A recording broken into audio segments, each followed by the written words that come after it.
Hi, my name is Fuzail Ahmed and I am a PGPM student at IIM Trichy. So as we all know that India is the world's fifth largest economy, the GDP has grown for over 6% in a year or two. But yet, 9 out of every 10 Indian workers wake up today with no written job contract, no provident fund, no paid leave, and no social security net. That is not a rounding error. That is the defining economic problem of modern India.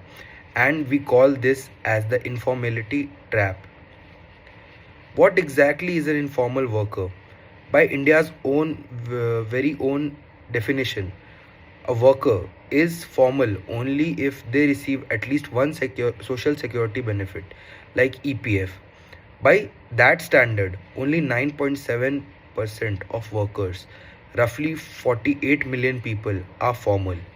The remaining 90% are a heterogeneous mix, like street vendors, construction laborers, domestic workers, etc. And here's the structural paradox: this informal workforce produces nearly half of India's GDP. So, India's growth story is being written in workers who are statistically invisible. No contracts, no credit history, no data trail. How did we get there? There are three roots to this problem. First, post independence labor laws were so rigid they applied only to firms employing over 10 workers, incentivizing firms to stay small and informal. Second, a heavy industry first strategy that starved labor intensive manufacturing of investment.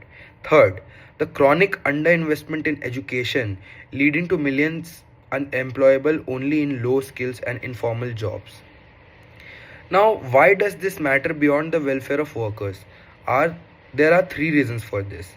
First, the tax base. Informal enterprises don't pay corporate tax. They don't file GST returns and pay no employer PF contributions. India's tax to GDP ratio sits at around 11%, one of the lowest among comparable countries. And a large informal sector is at a central of the reason why. Second reason would be the informal sector is dominated by micro enterprises with no access to formal credit, no ability to scale, and no incentive to invest in tech. India's credit to GDP ratio is 55% against a global average of 148%. Informality and financial exclusion reinforce each other.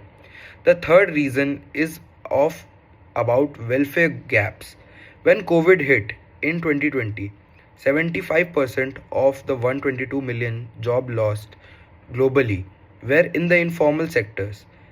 But India's migrant worker crisis of April, hundreds and thousands walking home on highways, was the human face of an economy with no shock absorbers or informal workers. The government has also tried. They introduced GST in 2017, which was meant to bring informal firms into the tax net by making it costly to buy from unregistered suppliers. And it did push some formalization, but the compliance burdens of a complex multi rate GST fell hardest on the smallest firms. They were the ones it was supposed to bring in. Now, we also have the Jam Trinity, which comprises of the Jandhan Yojana, Aadhaar, and the mobile. This also created financial identities for millions of previously unbanked workers, a genuine landmark. But having a bank account is not the same as having a formal job. The eShram portal, launched in 2021, registered over 277 million unorganized workers, giving them identity and accident insurance. But the registration is not formalization.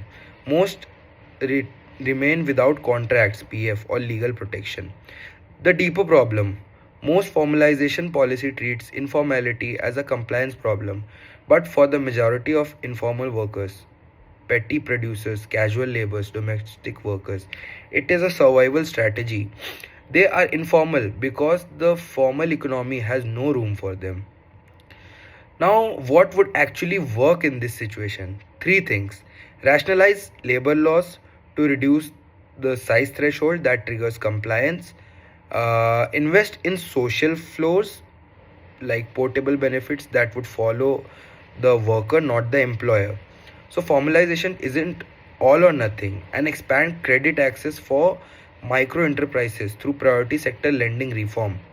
But here's what I think of, and an uncomfortable question, that India cannot formalize its way out of informality purely through regulation. The real lever is creating enough productive formal jobs fast enough to absorb 7 to 8 million new workers entering the workforce every year. So the question isn't just that how do we formalize this informal sector, but the question is what kind of growth creates formal jobs, and is in India's current growth model doing that? Thank you.